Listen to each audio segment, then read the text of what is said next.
first, we want to do a rapid fire round. So ready. It's going to be the most intense questions, and it's going to make you sweat. And I'm already sweating. Okay. I'm prepared. No, I'm kidding. It's just going to be like some small questions. But one of the questions that we had was, what do you occasionally do to keep yourself in the Telugu culture? I honestly watch a lot of movies, and I know I totally was saying movies kind of suck sometimes, which they do. But I watch a lot of movies. That's how my vocabulary increased as a kid, and like that's sort of, it's a family bonding thing for me too. I definitely watch movies, but also I'm always looking to find new movies that are not within that standard track. Basically, any Adavi Station movie I'm a huge fan of. But yeah, I watch a lot of movies, and I dance. During this pandemic, like, what have you been doing the last few months, and is there something that you haven't done yet that you are really wanting to do? Yeah, I've been weirdly busy. Like, I wasn't expecting to be this busy, but like I said, I've been applying to med school, so that's a 1-year process. So I've definitely been like knee deep in that, which has been exciting and nerve-wracking, obviously. And then I also launched Rowdy Runny, which was something that was in the back of my head for a really, really long time. So I got a great friend on board to help me out in that initial planning bit and working with that. I started working as an EMT, which has been a very telling experience on American healthcare and patient care. I've been yelled at by many psych patients so far, so it's only the beginning of that journey. So those are the things that I think I've so far done, and I'm working on obviously building my brand and my platform. That being said, one thing that I really, really want to get into is like meditation and like doing more research into things like that, meditation, law of attraction, energy things, Reiki. I actually listened to another podcast about that recently, and it like blew my mind. And I'm very much, I mean, I am pre-med and I do have very strong faith in the hard sciences or whatever, but I think there's a lot in our culture and religion that's based on science that we don't actually know of. If you're interested in that kind of stuff, we actually did a podcast with someone named Akila, and she actually has a website called Our Hidden Layers, and that's where she posts a bunch of like meditation, spiritualism, a bunch of like cool things that you can kind of look into, and she shares her own story. So if you could also look at that. I just want to put that out there. Yeah, I remember watching a portion of her episode, but I don't think I actually like had written that website. Mm-hmm. Yeah, definitely.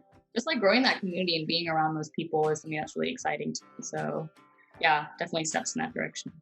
It's pretty cool. And I'll ask a last question, and then Dilip will wrap up with the podcast. But is there someone that inspires you other than your parents? Like, it could be like a celebrity, it could be a friend, it could be someone. Honestly, I'm somebody that looks for inspiration in everyone and everything, and I, more often than not, I find it. That being said, I think my mind is really on my platform right now, and obviously building connections with great people like you guys and all of that. So this is really geeky, but I'm a super big Harry Potter fan. And Emma Watson is kind of like my largest celebrity crush, just because I think she was obviously a child actor, which comes with its baggage of its own. She's grown so beautifully out of it. She has picked really important films and very well educated. She's very well read, very well educated. She studied at Brown. I don't know, like her. So she studied at Brown. She does Goodwill, like UN Goodwill Ambassador work.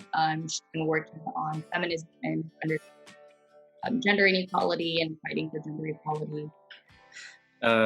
Harry Potter. I wish I haven't. I came here when I was 10. Did not have time to do Harry Potter. So if that person inspires you, okay. I feel like you're finding it really hard to be nice to me because I do. Okay. I mean, everyone has their choice. So. No, she's our guest to behave. Yes. thank you all for your time. Thank you, Vineeta. You're such a wonderful, uplifting guest, and I loved your Telugu. I wish I can speak as much Telugu as you are, but I think the more we talk, I think the interaction will become much more comfortable and eased in.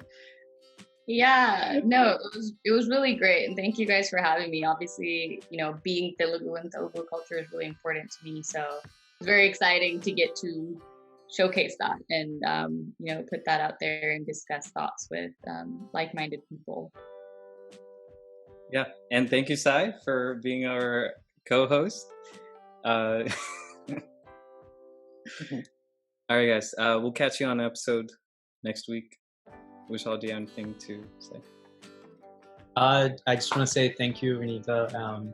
I know we don't have to be too formal, but it's just one of those things where the person that comes on our podcast, we got to appreciate because they take the time to actually come out, speak with us, and connect with us. And this is something that Sai and I, or Philippe and I, have been doing for a while, for the last 4 or 5 months now, and we want to continue this journey. So I appreciate you coming on our podcast, and hopefully we want to entertain the next week. So we look forward for another guest, and thank you guys for coming on our show.